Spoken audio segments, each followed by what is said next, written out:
As I say, part 3 sent me down a bit of a rabbit hole, but it's worth only a couple of marks, which tells me there must be some simple geometry at work.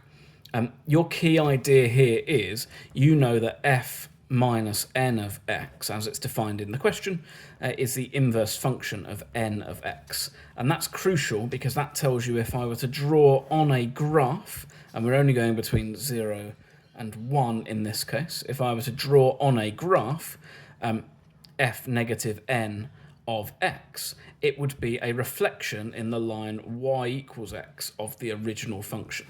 And that's important for what the question is asking you to work out, because what it's saying, we don't know what these functions look like, but let's imagine our function looks something like this. We're saying that our inverse function will be that reflected, so it's going to look something like this.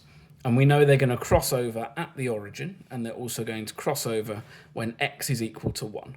You know that because in part 1 you found that fn of 0 was 0 and fn of 1 was 1. And when x is equal to y, the inverse function and the original function take the same value. It lies on the line y is equal to x. So drawing that diagram helps me to see that this is the area I really want to find. That's the key here. Now, I could be tempted to do some integration here, but I don't want to do that for a couple of marks. So instead, I'm going to think about what an represents. If we think an is just the integral between 0 and 1 of this upper function here, then an represents that whole area here, but I only want this partial area here. And I know that these two bits here are symmetrical. So what I'm going to do is I'm going to use an to work out just this top shaded part. That will be easy to do. I'll talk through that in a moment. And then I'm going to double that value. So if we talk through that again, so I have my y is equal to x here. We're crossing at 1 and at 0. And I want to work out just this area here.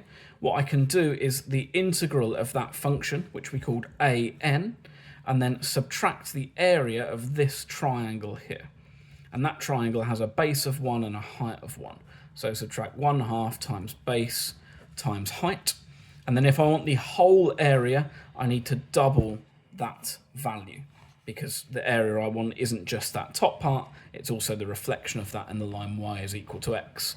So I'm left 2an, subtract, and then 1/2 times 1 times 1 is 1/2. So subtract 1, and that gives me my final answer.